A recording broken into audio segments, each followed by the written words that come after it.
Formation interprofessionnelle, session 6, partie 1.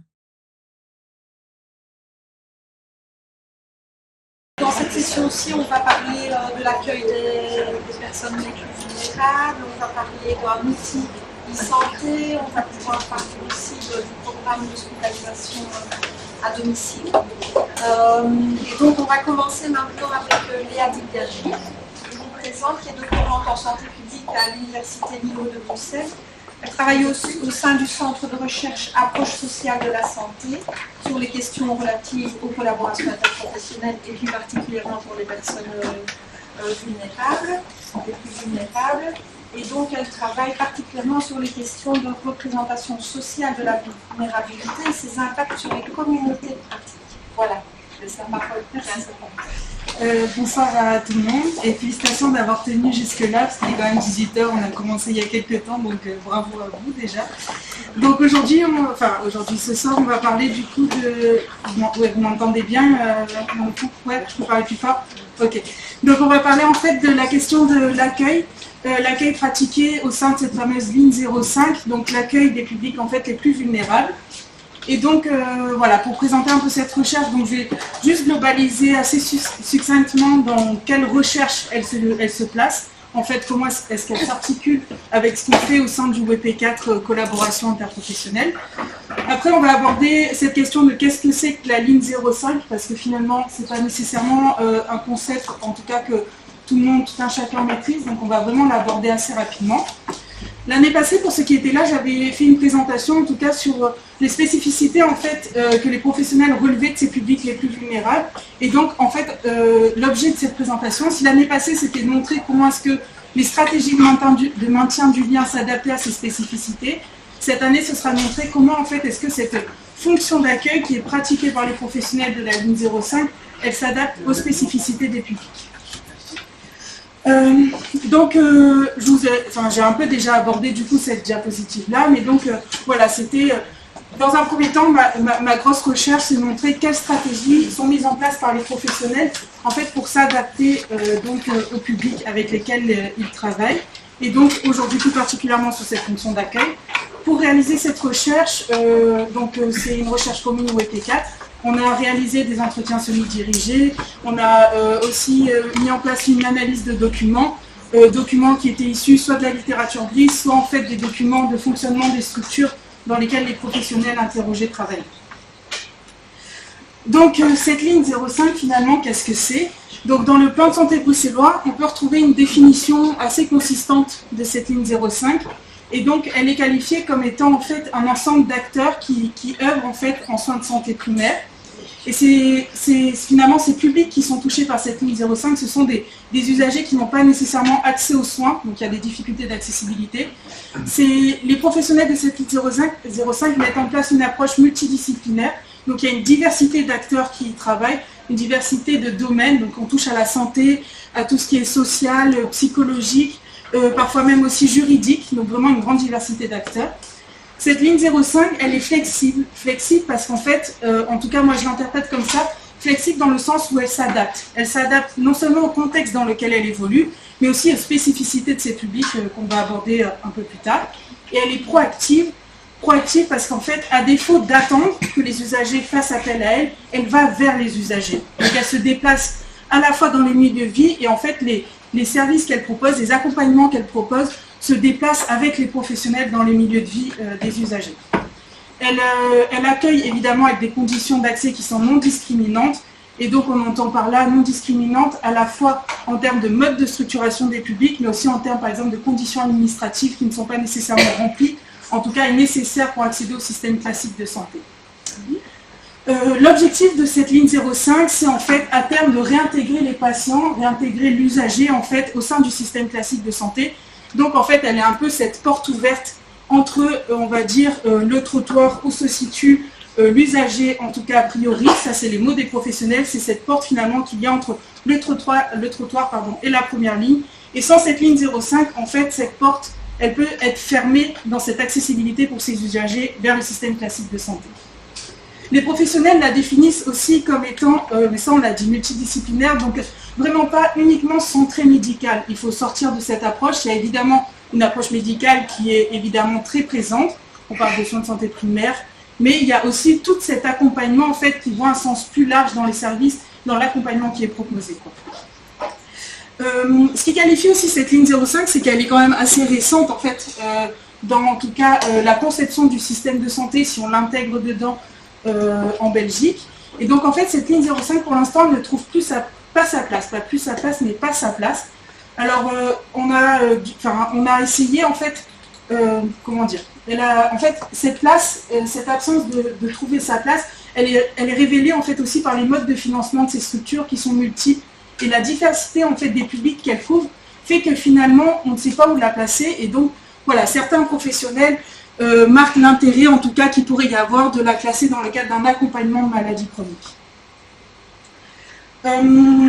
Quelque chose qui aussi est très spécifique à cette ligne 05, c'est quand on catégorise en fait un accompagnement qui est qualifié comme bas seuil.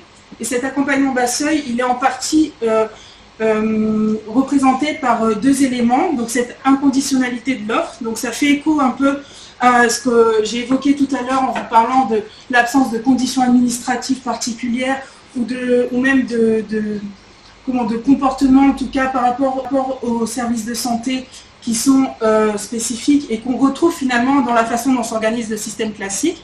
Mais il y a aussi cet accueil de la non-demande. Et cet accueil de la non-demande, en fait, je ne sais pas si c'est un concept qui parle à tout le monde, mais la non-demande, c'est en fait le fait de pouvoir finalement aller à la rencontre de professionnels en tant qu'usagers sans nécessairement avoir un objectif, sans nécessairement avoir une idée précise de ce qu'on vient chercher, mais simplement, en fait, parfois, aller dans une structure et retrouver une approche plutôt sociale, relationnelle, sans avoir un objectif santé, administratif, voilà, de l'accompagnement, quoi. Donc ça, c'était un peu les résultats toujours intermédiaires pour l'instant de ce que j'avais présenté l'année passée sur la façon dont les professionnels se représentent les publics les plus vulnérables. Et donc il y a différents éléments comme ça. Donc, je ne sais pas s'il y a des praticiens dans la salle du système de la première ligne de soins. Donc vous allez vous dire, oui, mais ces éléments, en fait, moi je les retrouve aussi chez mes patients. Donc pourquoi, qu'est-ce qui les différencie des usagers de la ligne 05? Ce qui les différencie, c'est ce cumul d'éléments, en fait. C'est cette interaction qui existe entre eux, ce côté assez dynamique, parce que le concept de vulnérabilité, enfin, voilà, je suppose que tout le monde le sait un peu, mais il est évolutif. Et ce qui caractérise ces publics, ce n'est pas un élément pris à part entière, mais c'est cette interaction qui existe entre eux, parfois cette accumulation, en fait. Et donc voilà. Et donc, sous le mode de structuration, on en a déjà un peu parlé, c'était cette question de dire l'appréhension dans la façon dans laquelle j'envisage, moi, les soins, n'est pas celle qu'on retrouve dans le système classique de santé. C'est que demain, moi, je veux rencontrer mon médecin généraliste, je vais prendre un rendez-vous, je vais me pointer au rendez-vous. Bon, il est en retard, parce que les médecins généralistes, c'est souvent en retard, mais je veux dire, le rendez-vous aura lieu. Alors qu'en fait, dans leur mode de structuration, dans leur mode de fonctionnement, ces publics-là ne sont pas nécessairement dans une appréhension de la temporalité qui est la même que la nôtre. Et donc, en fait, il y a des adaptations derrière qui doivent se faire pour arriver à permettre le contact entre le professionnel et l'usager. Le cumul de vulnérabilité, donc ça vous vous en doutez, on parle de vulnérabilité de différents domaines et c'est ce qui amène aussi à cet accompagnement multidisciplinaire, donc à la fois médical, financière, administrative ou autre. La question de la comorbidité, donc voilà, c'est le cumul, enfin je ne vais pas définir le mot, mais voilà, un patient peut venir avec une problématique, imaginons, de diabète, avec une problématique d'insuétude et autres, quoi. On fait face aussi en ligne 05 à des usagers du système de cette ligne 05 qui sont invisibilisés par le système classique de santé qui situe hors des radars. De par différents éléments, le premier élément, ça peut être le fait qu'en termes toujours de situation administrative n'étant pas en ordre, ils ne sont pas repérables en fait par le système de santé. On parle aussi de gens qui ont des milieux de vie qui sont parfois éloignés de ceux que nous on va rencontrer dans notre quotidien ou ce que chaque professionnel peut rencontrer dans son quotidien. Et on va parler aussi parfois toujours de cette question en fait, de la temporalité où la période de vie active de l'usager n'est pas nécessairement celle qui est couverte par les structures de la première ligne classique. Ce sont aussi évidemment des usagers qui rencontrent énormément de stigmatisation de la part de notre société et parfois même ça va jusqu'à une stigmatisation de la part des professionnels de santé. Et en fait cette stigmatisation elle amène elle aboutit parfois à ce qu'on peut appeler une violence institutionnelle subie, et ce qui crée en fait une rupture entre l'usager et le système de santé. Ce sont aussi des personnes pour lesquelles le contexte de vie est insécurisé et qui disposent aussi d'un faible réseau social, donc faible réseau social aussi dans ce qui les rattache en fait à la société et à la personne qui compose la société. 5 minutes, d'accord, j'ai pas du tout avancé. Du coup, on parle aussi donc des difficultés d'accessibilité, donc géographiques, culturelles, financières, et cette question de la non-demande qu'on a déjà abordée.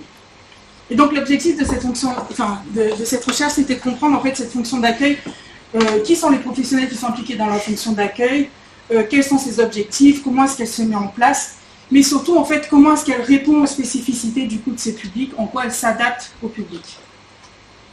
La fonction d'accueil, il faut savoir qu'en fait c'est un carrefour de collaboration et un carrefour de représentation.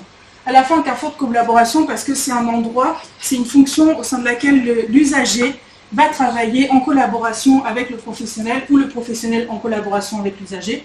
Mais c'est aussi un carrefour de représentation parce qu'en fait, l'identité de la structure dans laquelle le professionnel travaille, l'identité aussi professionnelle du professionnel forcément, va en fait impacter sa vision de ce qu'est un accueil en ligne 05 et l'identité évidemment de l'usager avec lequel il travaille. Du coup, on parlait de cette spécificité dans le mode de structuration de ce public. Et donc, pour pallier en fait à cette différence d'appréhension de la temporalité ou de ce qu'est ce concept de rendez-vous, par exemple, la fonction d'accueil, en fait, au sein des structures de la ligne 05, souvent elle se passe d'une façon à ce qu'on ouvre des plages horaires pour permettre en fait à l'usager de venir un peu quand bon lui semble, un peu quand il est dans une situation où il a envie de se déplacer au sein de la structure. Et donc en fait, c'est éviter toute cette notion de rendez-vous et ouvrir vraiment un espace d'ouverture horaire, une grille horaire qui permet d'ailleurs d'accéder du coup aux différents services de l'institution. Pour cette question de l'insécurité, c'est qu'en fait cette fonction d'accueil, elle est aussi en général mise en place à travers un lieu, en tout cas au sein de la structure, et ce lieu on dit qu'il est sécurisant aussi dans ce concept de mur, mais aussi dans la façon en fait dont l'environnement, on va dire, le contexte dans lequel est accueilli l'usager est mis en place. Donc ça va être par exemple des coins un peu cocooning, la possibilité de s'asseoir quelque part, de manger un bout, et donc en fait tout ça à l'intérieur de 4 murs. Et comme on fait quand même face aussi à des publics pour lesquels la problématique d'accès au logement est quand même assez prépondérante, ça a un côté un peu plus sécurisant, en tout cas une espèce de bulle d'air dans la journée de l'usager. Sur la question du faible réseau social, du coup, en fait, le lien se crée entre les professionnels et les usagers, mais aussi entre les usagers eux-mêmes, et ça passe à travers un simple bonjour, une simple stratégie de communication toute banale pour tout un chacun, mais qui finalement sort parfois un peu de l'ordinaire aussi dans la question de l'appréhension de l'usager, et donc avec quelque chose finalement qui est beaucoup plus informel et qui fait écho aussi à cette notion de non-demande dont on parlait tout à l'heure. On fait face à des publics qui ont peu de projection ou une faible capacité de projection dans l'avenir, et donc pour ça en fait il y a des services qui sont proposés dans cette zone d'accueil qui est par exemple l'accès à une salle informatique qui aurait donc 4 objectifs. Un premier objectif qui rentre dans le cadre de la relation sociale, parce qu'accéder à un ordinateur, c'est peut-être accéder aussi aux réseaux sociaux malgré tout, et ce qui permet de rentrer en contact avec de la famille ou des amis. Mais ces ordinateurs aussi, c'est une reconnexion, c'est en fait un objet de reconnexion à la société, un objet de reconnexion à une projection. Parce que l'ordinateur peut être maintenant le lieu pour trouver potentiellement un logement, potentiellement un travail, rentrer dans ce cadre de processus de reconnexion, 2 minutes, et reconnecter aussi au contexte dans lequel, en fait, le contexte duquel est déconnecté l'usager, parce qu'en dehors des radars, parce qu'en dehors de la société. Pour la question de la non-demande, on l'a déjà évoqué, donc il s'agit aussi en partie de cet accueil un peu informel, et on ne te demande pas pourquoi tu es là, on ne te demande pas pourquoi tu viens, tu es le bienvenu, et basta.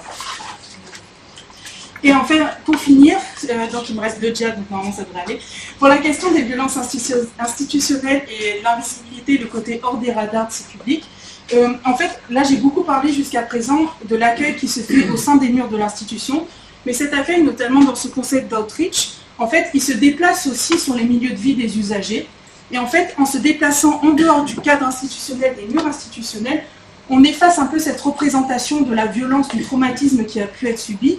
Mais en plus de ça, on va à la rencontre de ces usagers sur des milieux qui ne sont pas nécessairement couverts, en théorie en tout cas, par les structures qui sont plutôt fixes au sein de murs, de 4 murs.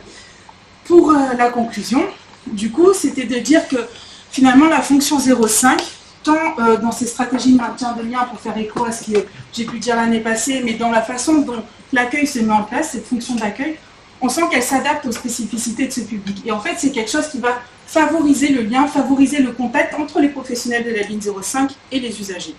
Sauf que si on repense à l'objectif principal de la création de cette ligne 05, c'est d'être une porte ouverte vers le système classique de santé.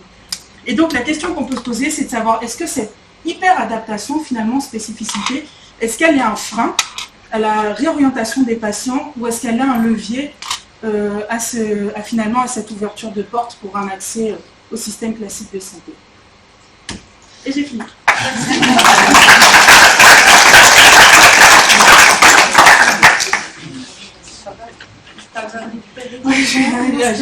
Le Covid, ça.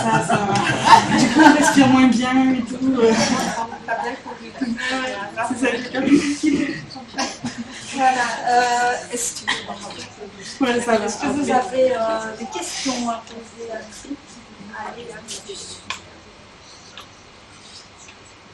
Je vous jure, on attend. Il y a quelqu'un qui a annulé à la fin. Les autres vont entendre présenter. N'hésitez pas.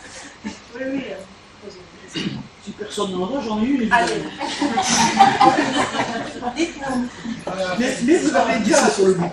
Vous avez déjà partiellement très bien répondu à ma question juste en terminant. C'est comment est-ce qu'on fait pour que ces gens de cette ligne 05 entrent dans les territoires de soins. Donc, je vais élaborer des territoires de soins. Comment est-ce qu'on va faire en sorte que ces clients, on va dire, de cette ligne 05, je pense aux relais sociaux de santé en Wallonie, qui existe dans les 7 grandes villes de province, comment est-ce qu'on fait pour intégrer cette ligne 05 dans un territoire qui ne soit pas les oubliés du territoire? C'est une bonne question, mais je crois que... Enfin, je ne sais pas vraiment ce que vous mettez en fait sous la terminologie territoire de soins. L'idée, c'est de construire, comme ils ont fait en France, des zones de santé, donc les zones et les bassins de soins, et donc de faire un territoire de soins où il y aurait un réseau de tous les professionnels de santé pour prendre en charge la population de ce territoire, avec l'intégration des soins, la continuité des soins évidemment.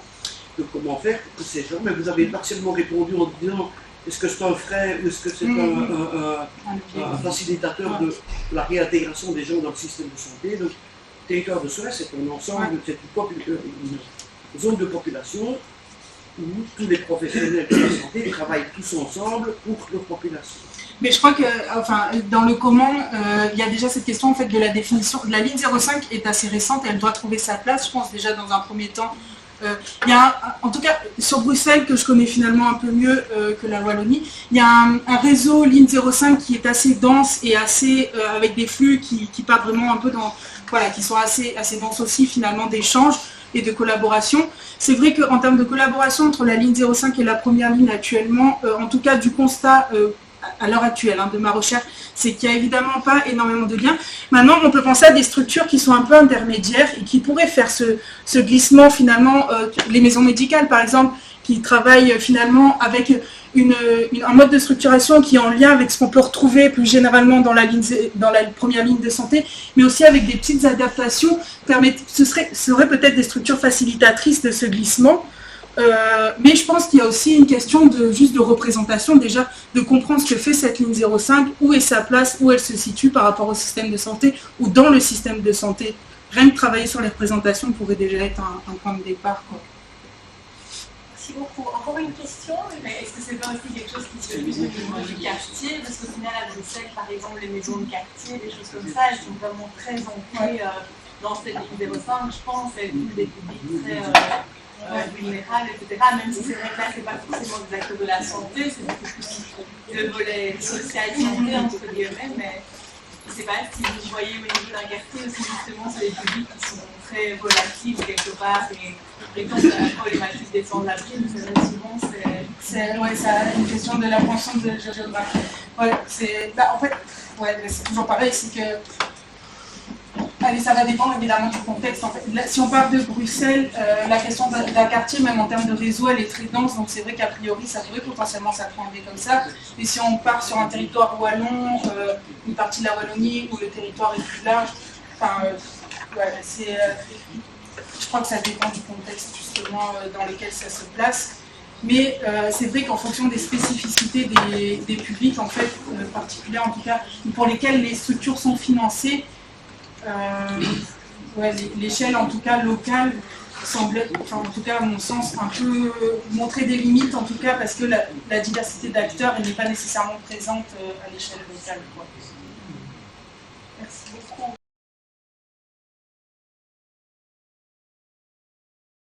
On accueille Gilles Louis, qui est sociologue de formation, qui détient AESS en sciences sociales, je ne sais pas ce que ça veut dire. Une agrégation d'enseignement secondaire supérieur. Voilà, exactement. Et donc il a travaillé comme chercheur sur le projet de recherche intégrée approche patient partenaire de soins. Et il réalise actuellement une thèse de doctorat en sciences de la santé publique à l'université de Lille. Et sa thèse, ce que tu vas nous présenter maintenant, c'est quand même aussi en rapport, en partie cette perspective de partiellement. recherche, c'est pas directement lié à ma thèse. Moi, je travaille sur la question en fait des PROMs, donc les Patient Reported Outcome Measures, dans l'asthme, et j'essaie de voir en quoi l'usage des PROMs dans la relation soignant-soigné peut contribuer à orienter la relation de soins dans des perspectives de partenariat. En gros. Merci. Voilà, donc. Je laisse la parole. Attendez, ça fonctionne. Ouais. Donc voilà, bonjour à toutes et à tous. Je tiens tout d'abord à remercier les organisateurs du colloque d'avoir accepté cette communication donc, sous la forme d'un atelier interactif. Donc ça, évidemment, c'est la première fois que je me prête à ce type d'exercice. Et donc, pour cet atelier interactif, j'ai pensé scinder donc, la présentation en deux. Tout d'abord, je compte brièvement, enfin j'espère brièvement, c'est-à-dire pendant 5-6 minutes, vous présenter le projet innovant. Et puis, dans un second temps, j'aimerais faire participer la salle en utilisant un outil qui a déjà été utilisé au début du colloque, à savoir l'outil WooClap. Donc, je vous propose tout de suite donc, de rentrer dans le vif du sujet. Donc aujourd'hui, en fait, je vais vous parler d'un projet qui a trait donc, au développement d'un outil d'e-santé dans l'asthme. Alors tout d'abord, je propose de vous décrire le projet et ses fondements. Alors pourquoi ce projet? Parce que l'asthme est un problème de santé publique majeur qui affecte environ 358 millions de personnes dans le monde. Et bien que au cours des dernières décennies, les connaissances sur la maladie et sa prise en charge se soient améliorées, force est de constater qu'il existe toujours un nombre important de mauvais diagnostics d'asthme en médecine de première ligne, et d'autre part, de nombreux patients diagnostiqués asthmatiques sont encore insuffisamment suivis et contrôlés. Alors que le premier constat, lui, peut notamment s'expliquer par une sous-utilisation des spiromètres en médecine de première ligne et un sous-reporting des symptômes d'asthme par les patients, le deuxième constat, lui, peut notamment s'expliquer par une mauvaise adhérence thérapeutique. Ah oui, spiromètre, parce que tout le monde ne voit peut-être pas de quoi il s'agit. Un spiromètre, c'est un instrument qui permet de mesurer les paramètres de la fonction respiratoire et qui est notamment mobilisé dans le cadre du diagnostic d'asthme. Alors ce double constat, eh bien, il engendre des conséquences néfastes pour le patient, mais cela a également un impact négatif sur le budget des soins de santé, puisque les patients qui ont été mal diagnostiqués asthmatiques peuvent se voir administrer un traitement médicamenteux remboursé qui leur est finalement inapproprié.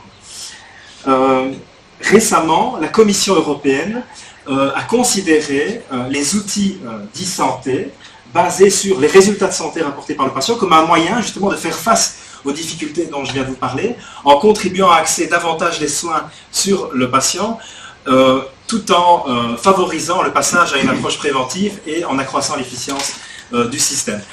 Alors oui, on parle de résultats de santé rapportés par le patient, ça c'est un peu la traduction francophone du terme PROMS, donc comme je l'ai dit tout à l'heure, Patient Reported Outcome Measures.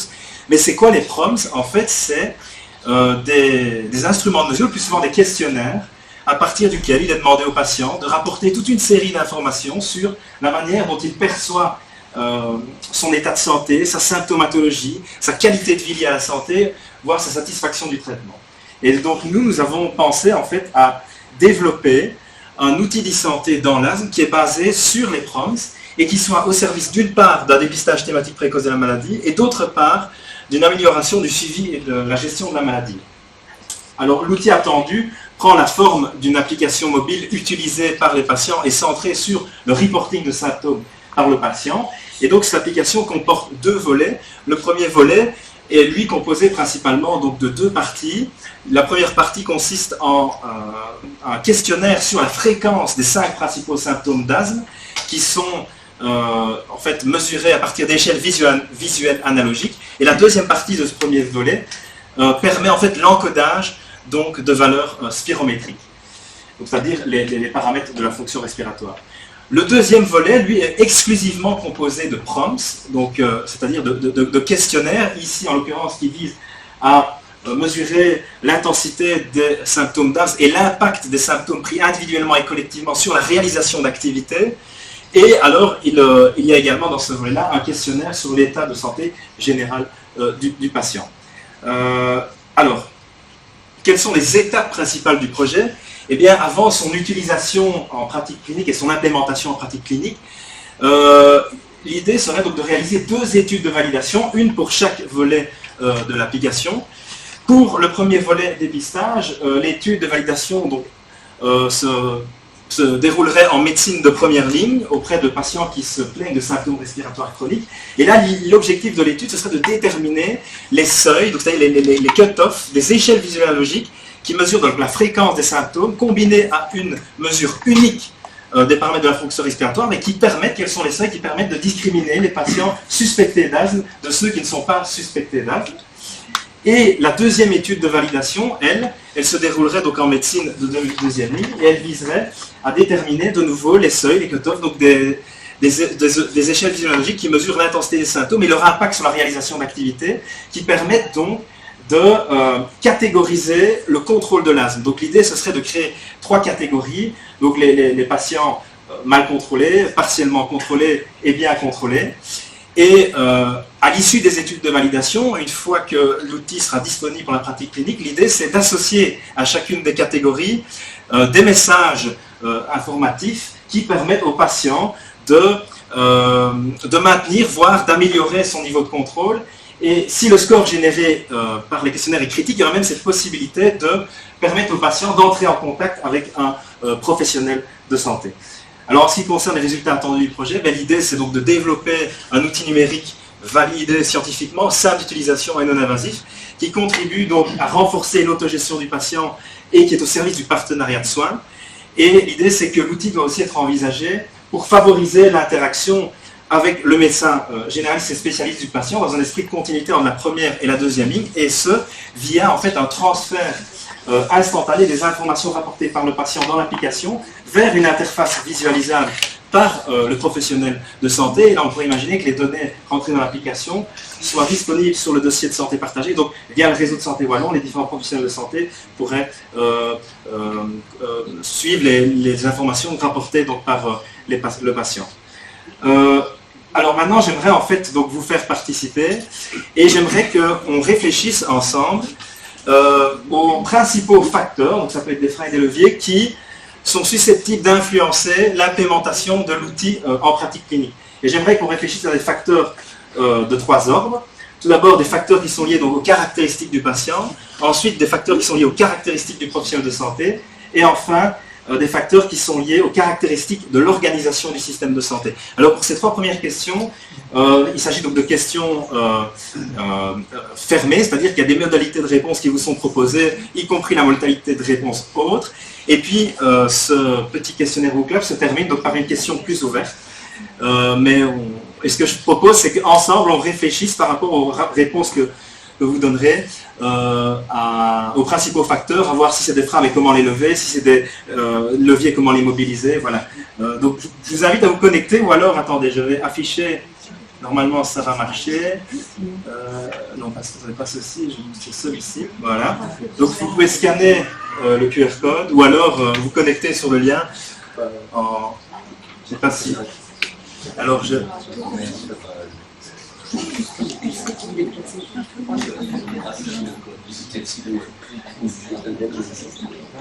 j'espère que ça fonctionne pas. Ah si, j'étais en train de le dire, c'est ennuyant. Ah ça va. Je le lance, mais il n'y aura plus le QR code si je lance. Oui, c'est parce que j'ai pas encore lancé l'enquête. Ok, parfait, mais je la lance alors, voilà. Donc ici, c'est les principaux facteurs donc, qui sont susceptibles d'influencer l'implémentation de l'outil en pratique clinique. Et ici, ce sont les facteurs qui sont liés donc, aux caractéristiques du patient. Et vous avez la possibilité de sélectionner plusieurs réponses. Voilà. Donc pour le moment, il y a... Attendez. Ah non, il y a 32 participants, il n'y en a que 2 qui ont répondu. Je découvre plus ou moins l'outil avec vous. Je l'ai utilisé une fois, mais...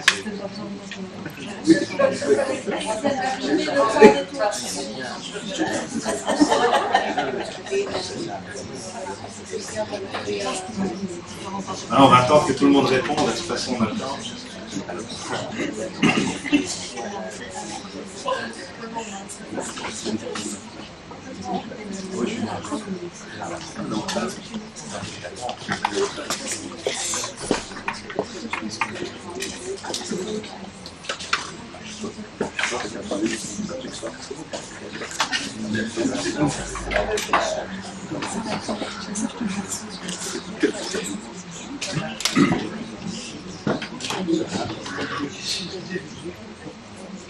On va attendre que tout le monde réponde, parce qu'il y a 34 personnes, mais il y en a 20, donc il reste encore 10 personnes qui n'ont pas répondu.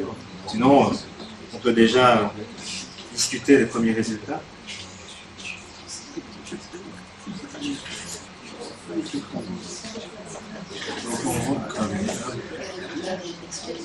Oui, il y a des facteurs qui sont...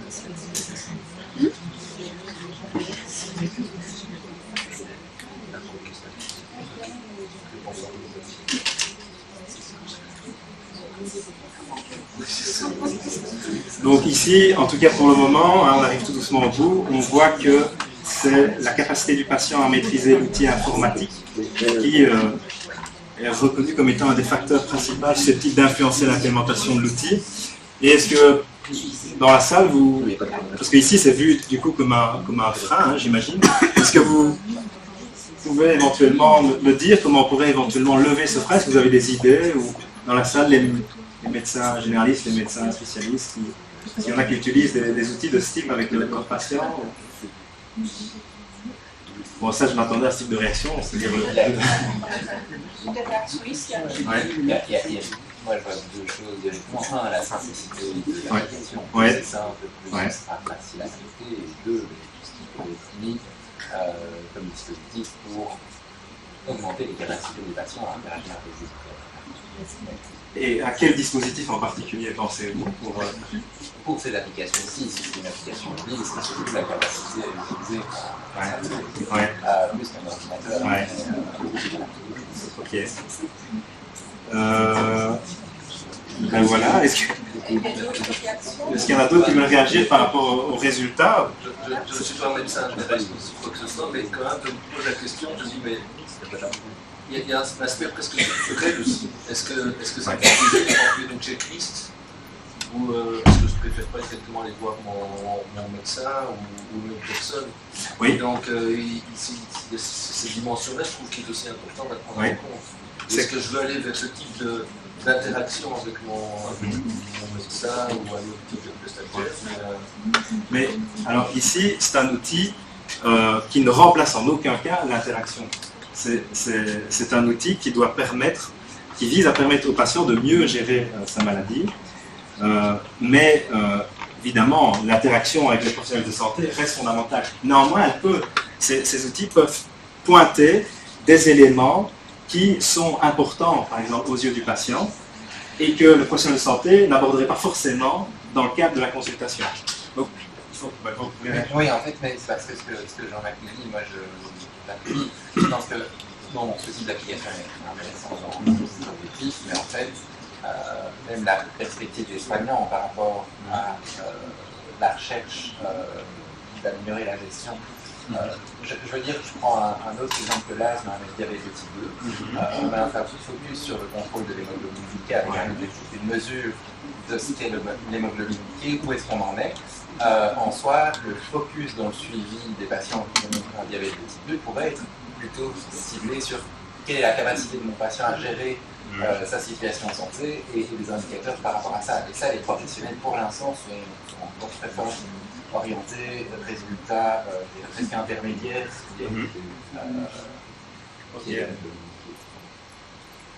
Merci.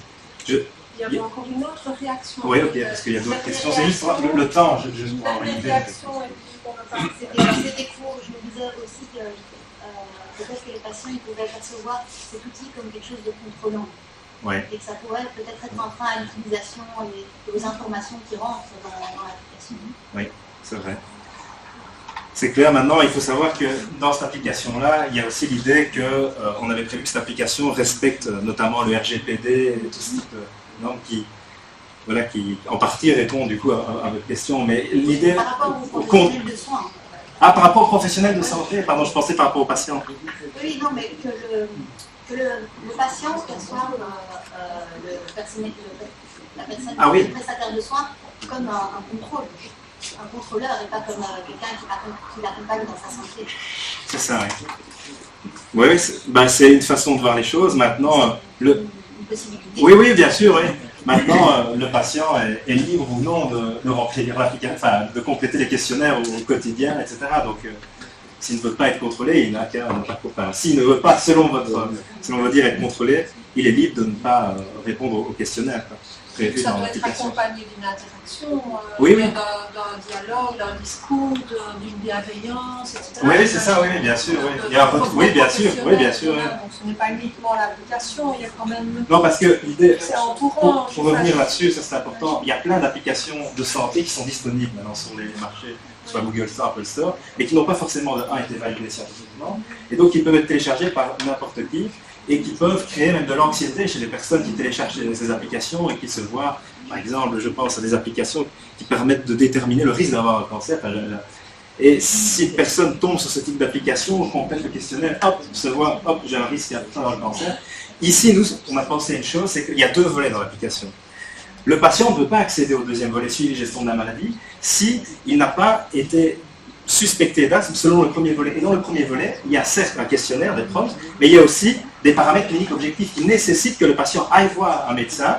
Et donc c'est sur la base des deux résultats, donc des preuves et des paramètres cliniques objectifs, que le patient sera suspecté ou non d'asthme et pourra accéder au second volet. Donc il y a quand même des garde-fous. C'est ça l'idée. Mais une dernière chose sur les facteurs d'implémentation. Ouais. Je pense que la motivation et la perception de l'intérêt de cette application par des professionnels est un élément important. Parce que c'est eux qui vont prendre l'application directement. C'est ça. Mais maintenant, je vous propose de passer à la seconde question qui, elle, vise à se poser la question de savoir quels sont les principaux facteurs, mais donc qui sont liés aux caractéristiques du professionnel de santé, qui sont susceptibles d'influencer l'implémentation de l'outil en pratique clinique. Voilà. Je vous laisse de nouveau.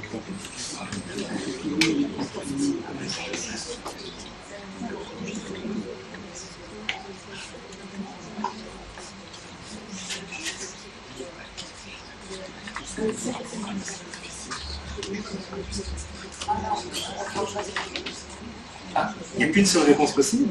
Normalement, c'est plusieurs... Ah ben, je suis désolé, normalement, il y a plusieurs réponses. Mais alors, faites comme si vous deviez choisir le principal. Oui, c'est intéressant aussi de voir, il faut prioriser là. Donc.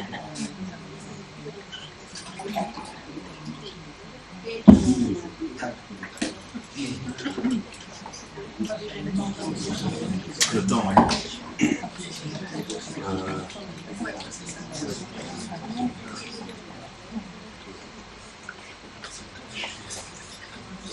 Le temps, oui. J'attends encore un peu que les personnes terminent. Je serais curieux de savoir qui sont les 9. À mon avis, ça doit être des médecins ou des professionnels de santé.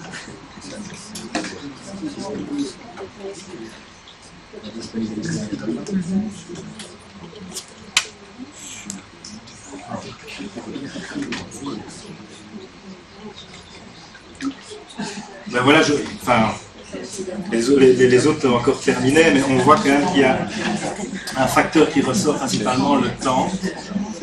Est-ce qu'il y a des gens ici qui sont médecins et qui veulent éventuellement échanger par rapport à ce facteur-là? Et comment pourrait-on lever cette contrainte du temps pour implémenter ce système? Oui. Pendant cette question, vous avez une autre Allez-y, pour ma part. Allez bien. Je parle bien ou je parle pas assez haut? Non, non, allez-y. Encore plus haut. Ce que je trouve, c'est pour avoir utilisé en fait ce type d'application par rapport à des diagnostics qui ne sont pas l'asthme, effectivement, les prestataires avaient peut-être une réticence de prime abord, mais je trouve qu'au niveau de l'individu, ça vous permet d'avoir plus de capacité d'avoir un dialogue avec le prestataire. Parce que parfois, les questions qui sont posées, donc moi c'était plus sur des questions géologiques ou des questions d'ordre de migraine, les questions qui sont posées par le prestataire ne me sont pas accessibles parce que je ne les ai pas monitorées. Et le fait d'avoir ce système qui est déjà standardisé me permet d'avoir un dialogue avec le prestataire et donc dans la consultation de gagner du temps parce que je ne vais pas avoir 3-4 rendez-vous, enfin, sauf si la personne m'a invité à le faire, mais je vais gagner du temps en termes de définir un diagnostic parce que j'ai déjà la matière. Mais merci, oui, c'est très intéressant. Vous vouliez réagir? Non, je crois que c'est une bonne réponse et je crois que quand on a l'habitude d'utiliser des outils, ça devient plus facile pour les utiliser, mais c'est vrai qu'au début ça prend un peu plus de temps, mais à long terme on gagne du temps avec ça. Comme un investissement. Voilà, c'est un investissement. Et c'est de l'empowerment pour le patient lui-même. Merci. Merci, je vous propose quand même de peut-être passer à la question suivante, parce qu'il reste encore 2 questions.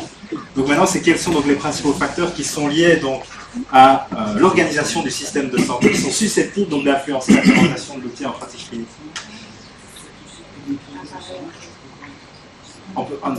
C'est bizarre, pourtant j'avais prévu plusieurs réponses. De nouveau prioriser. Il proposerait bien d'organiser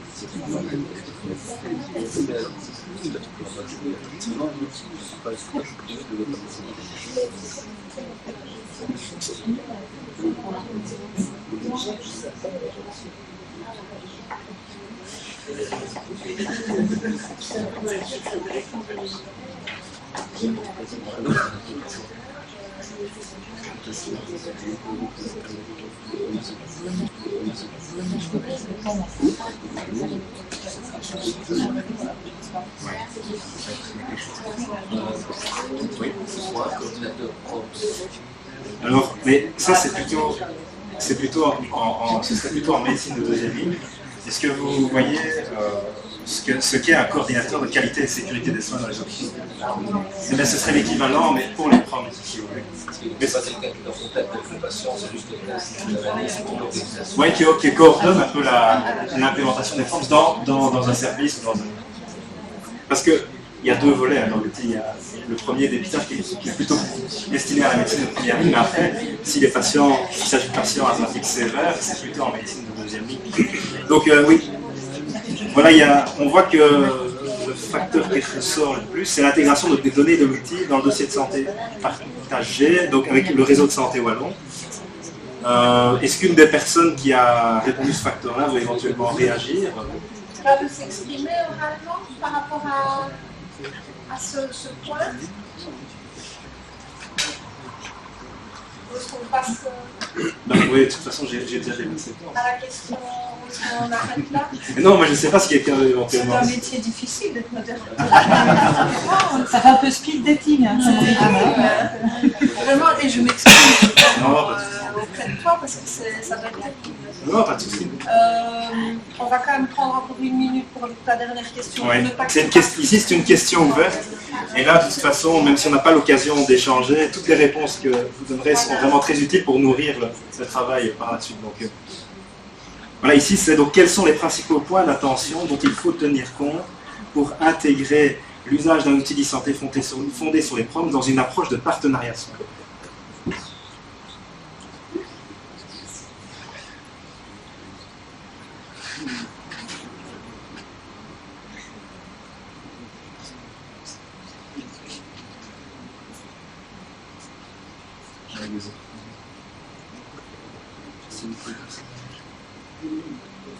Oui, je vois. Facilité d'usage, user-friendly. C'est vrai que c'est fondamental. Confiance. Attendez, je vais peut-être mettre...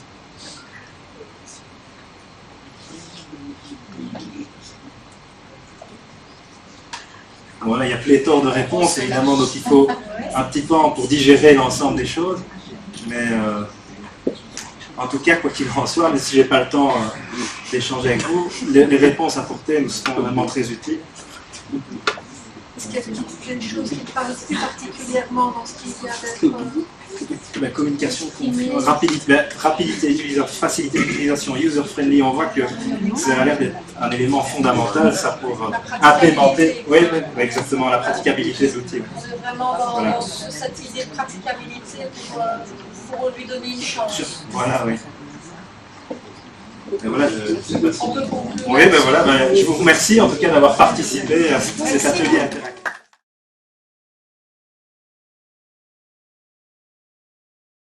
Nous accueillons Cathy Delabie, qui est infirmière spécialisée et qui dispose d'un master en santé publique. Pour le moment, elle est doctorante à l'UCL.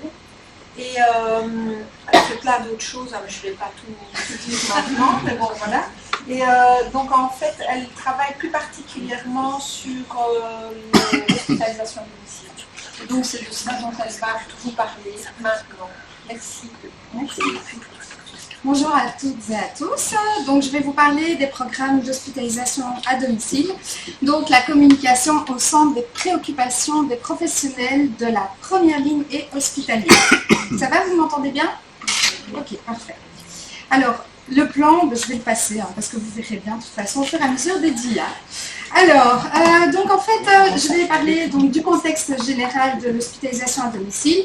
Donc, en tout cas, pour ceux qui connaissent vaguement, tout d'abord, en 2015, l'hospitalisation à domicile a été définie par le KCE comme des soins techniques qui se prodiguent, en fait, qui sont prodigués à l'extérieur du milieu hospitalier. Donc, ça reste purement technique.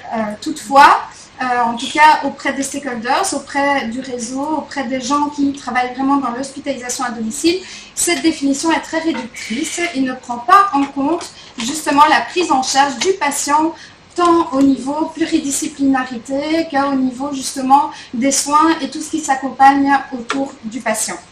Alors, donc l'hospitalisation à domicile, on peut englober dedans justement tout ce qui est antibiothérapie classiquement, on peut englober également tout ce qui est chimiothérapie à domicile, mais on peut englober aussi, selon les professionnels de la santé, de tout ce qui est soins palliatifs et autres, et tout ce qui demande une coordination assez complexe. Toutefois, l'hospitalisation à domicile, malgré que justement il y ait quand même plusieurs centaines, plusieurs milliers de personnes qui sont prises en charge dans le cadre de l'hospitalisation à domicile en Belgique, il n'y a pas de consensus réel quant à son mode d'organisation, justement la répartition des tâches entre l'hôpital et le domicile, la répartition des responsabilités. Il n'y a pas encore de cadre vraiment légiféré à ce sujet. Et donc nous travaillons, enfin chacun travaille à sa façon, avec des façons justement différentes, où c'est par exemple l'équipe hospitalière qui va se déplacer au domicile du patient pour prodiguer les soins, ou alors ça va être l'équipe de première ligne qui va prodiguer les soins.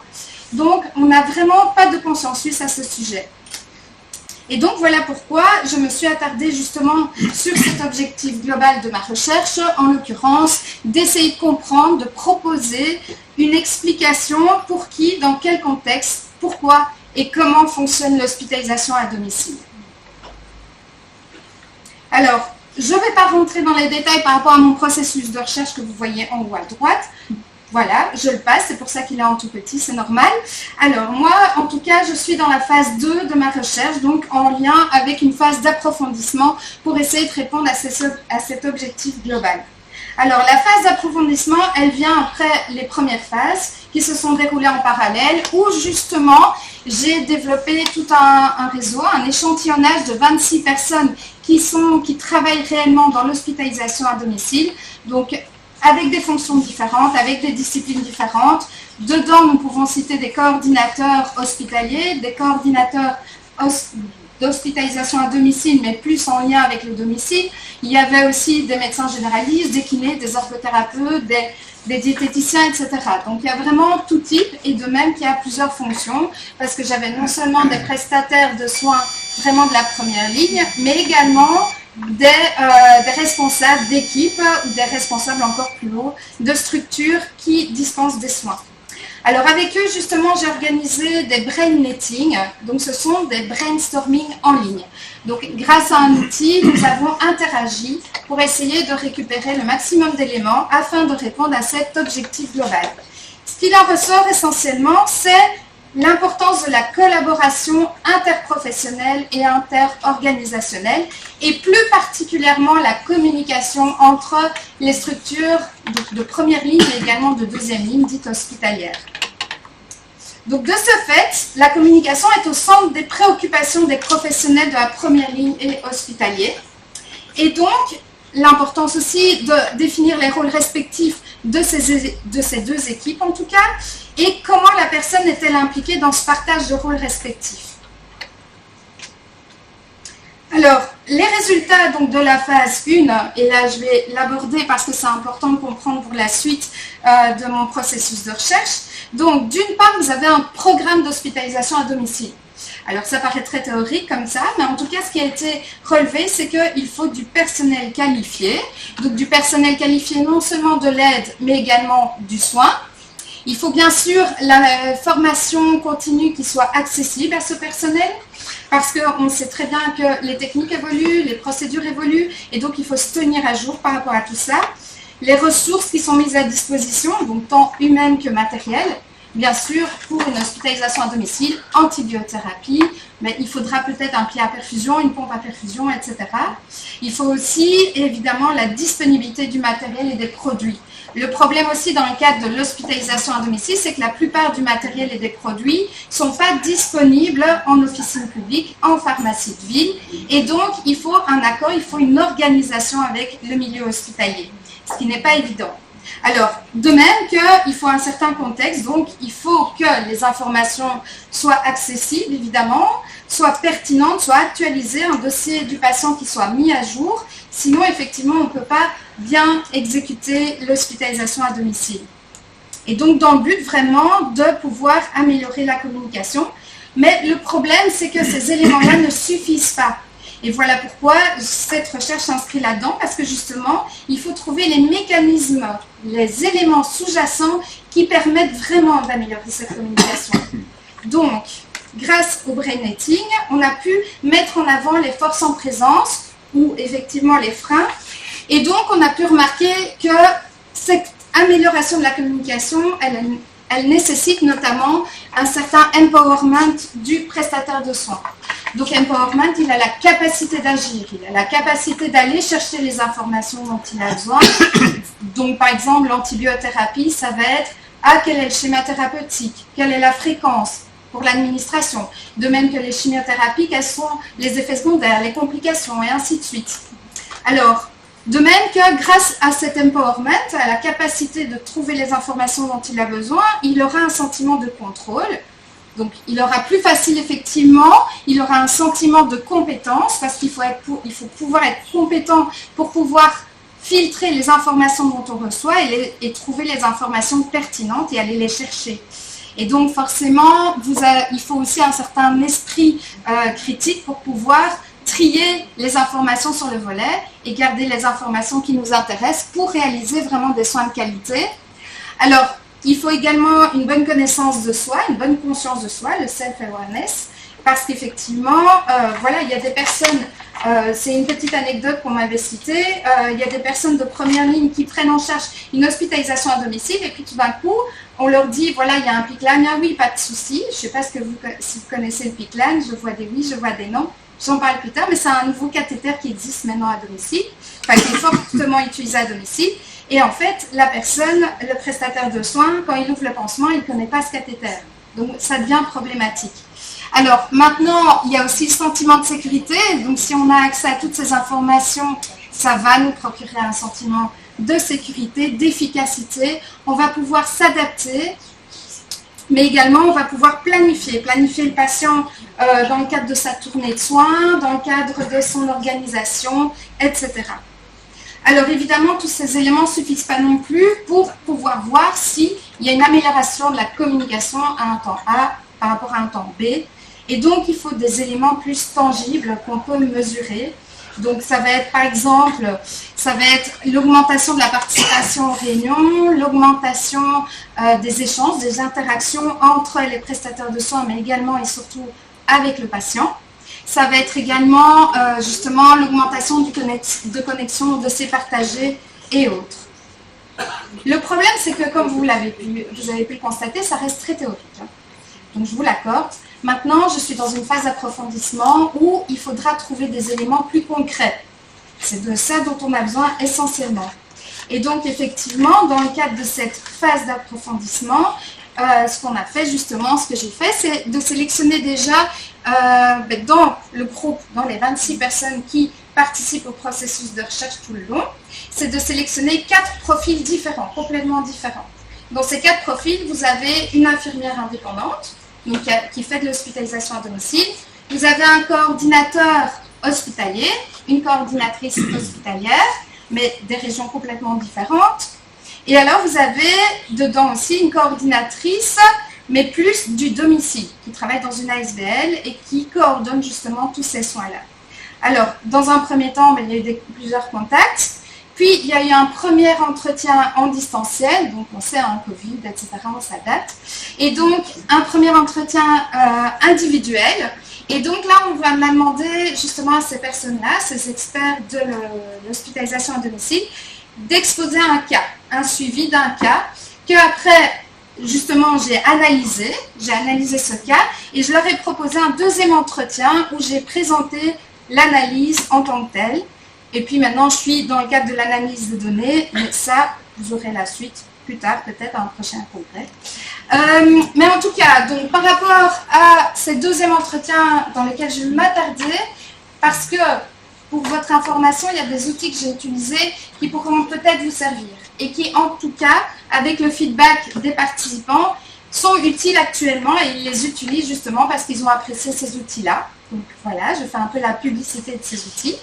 Alors, donc en fait, j'ai présenté l'analyse en question sur un outil Mural, le bonheur. Hein. Quand vous voulez faire un brainstorming, il y en a qui l'utilisent. Oui, je fais la pub aussi de Mural. Je vous le conseille vivement, c'est très très très intéressant et c'est très intuitif. Alors, au-delà de ça, ben voilà, il y avait plusieurs outils que j'ai utilisés et je vais vous présenter.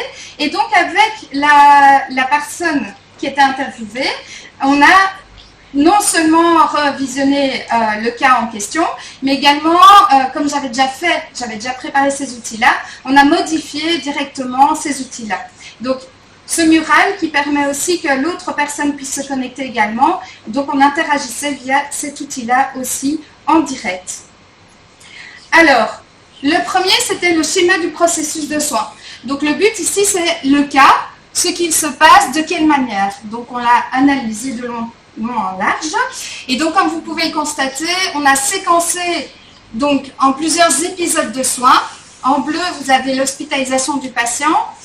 En mauve, vous avez à chaque fois quand il a été pris en charge pour une hospitalisation à domicile en lien avec une antibiothérapie.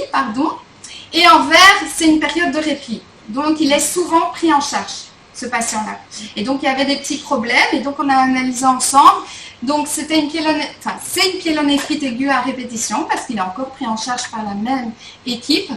Alors, il fallait aussi analyser s'il avait des besoins quelconques en aide, donc en aide de la vie quotidienne ou instrumentale de la vie quotidienne. Mais ce patient-là était assez autonome, il n'y avait aucun problème à ce niveau-là. Il était aussi indépendant, donc il n'avait pas besoin d'aide. Et puis, alors, au niveau de sa santé globale au patient, donc toujours selon la perception de la personne interviewée, mais voilà, au niveau de lieu de vie, ça allait, on s'adaptait.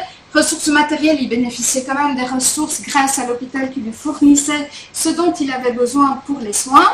Sans se donner à sa vie, ça allait encore, ça dépendait des moments. Évidemment, en période de répit, il était bien mieux. La participation à ses soins, littératie et puis santé mentale. Comment il se situait par rapport à tout ça. Après le schéma de processus de soins, il y a la matrice RACI. Donc la matrice RACI, c'est qui fait quoi, pourquoi, de cette manière-là. Donc l'avantage avec la matrice RACI, c'est justement de pouvoir séquencer les différentes activités. Donc vous avez le suivi médical, suivi traitement, soins, présence, etc.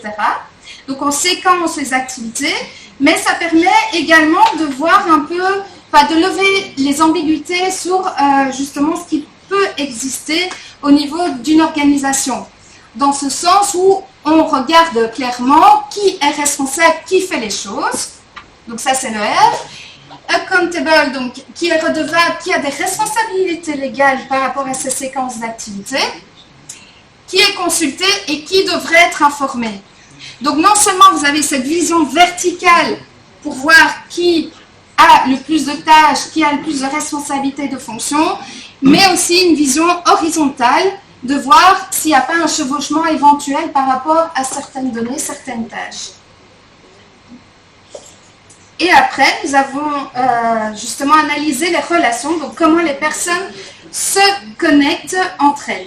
Alors, l'avantage avec ce schéma-là, ce cercle de connexion, c'est que vous avez directement une visibilité de comment les gens se connectent entre eux, comment les intervenants se connectent entre eux. Dans les intervenants, vous avez le patient qui a de toute façon sa place ici, qui ouvre le droit à l'assurance maladie. Et donc, on va regarder visiblement comment les gens se font connecter entre eux, donc que ce soit en termes de collaboration, ou alors en équipe, ou alors en consultation.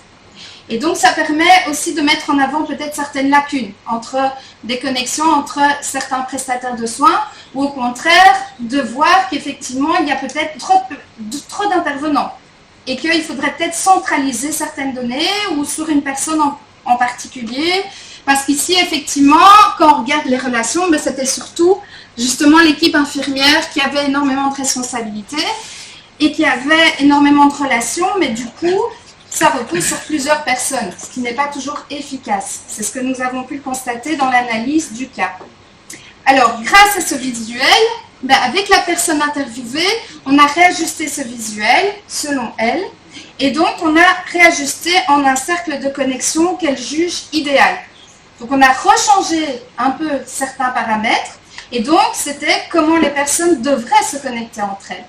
Et de ce fait-là, vous voyez, il y a déjà moins de flèches, donc c'est déjà plus facile au niveau de la lecture, mais en plus, il y a beaucoup plus de flèches vertes, donc en lien avec un travail en équipe.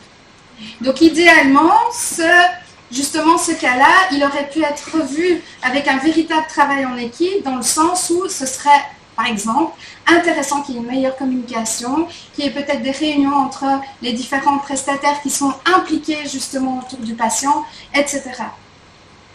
Et donc on peut mettre en avant que, selon la personne interviewée, ce serait bien effectivement qu'il y ait un seul référent, qu'il y ait une seule personne, enfin voire deux, au cas où la personne est en congé, et donc pour pouvoir mieux centraliser.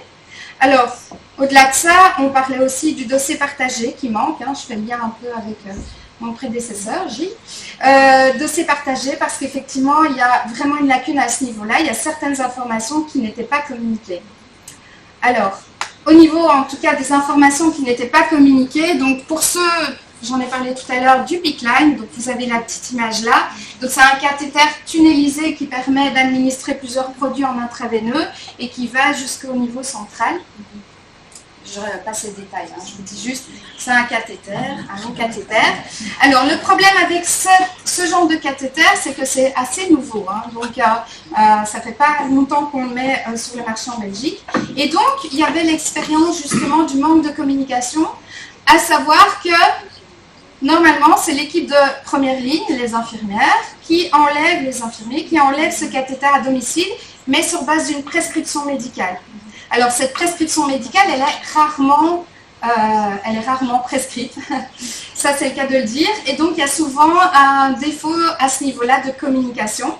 Mais également ici, il y avait en l'occurrence un patient chez qui on a enlevé ce cathéter, et en fait le cathéter était beaucoup plus court, il manquait un bout, il manquait l'extrémité. Donc là, ça a été vraiment une grande panique parce que ceux qui connaissent ce cathéter ont commencé à paniquer en se disant si ça tombe, il y a un bout qui s'est détaché et qui voyage dans la circulation du patient. Donc là, on fait le lien avec le sentiment de compétence et d'adaptation self-awareness, etc.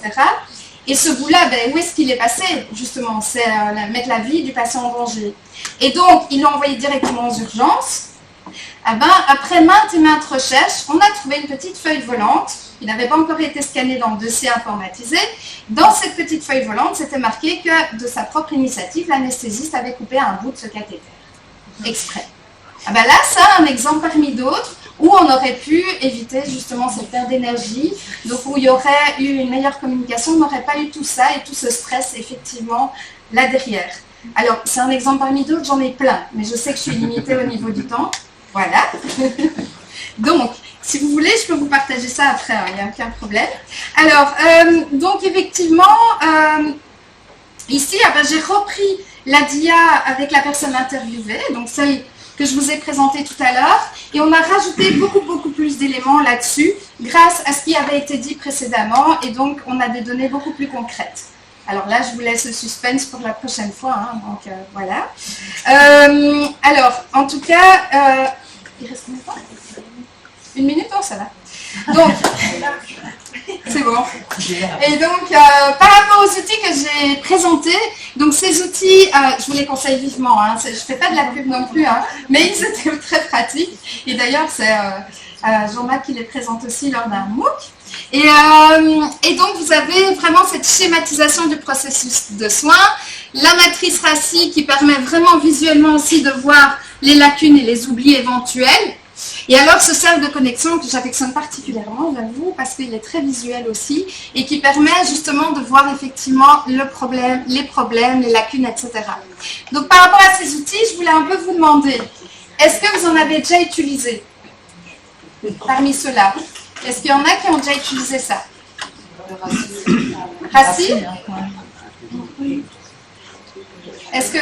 Le système de post-it, là, j'ai déjà regardé. Je ne sais pas si c'est Mural. Mural. Celui-là, mais c'est peut-être un autre, mais qui semble être très fort. Enfin, oui. Ok. Oui? C'est quoi le cercle de connexion? Le cercle de connexion, ce que c'est? Quel app? Le cercle de connexion. L'application. Ah, l'outil que j'ai utilisé? Oui. Non, mais en fait, je l'ai créé dans le mural.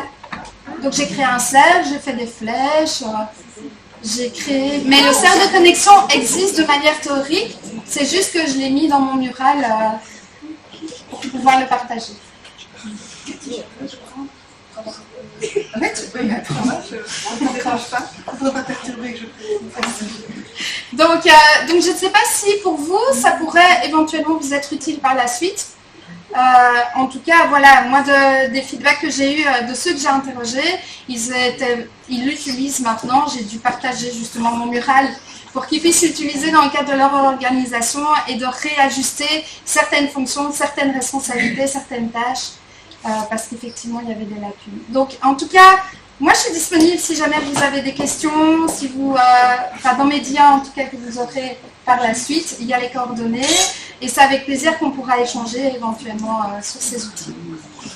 Donc voilà. On a un peu de temps. Si vraiment une personne se sent a vraiment besoin de poser une question, peut-être avant de partir, ou sinon juste. Oui, parce que moi, en tant que CIS, j'organise des consultations multidisciplinaires. Je répète. En tant que CIS, elle organise des concertations multidisciplinaires autour des patients. Et c'était juste pour savoir si cet outil, parce que c'est vraiment informel et donc c'est comme ici, ça peut être mis en place de manière non murale et informatique. Oui, sur un papier. Oui, même sur un papier, hein, c'est vraiment très pratique. C'est vraiment très utile pour tous les prestataires. Merci beaucoup.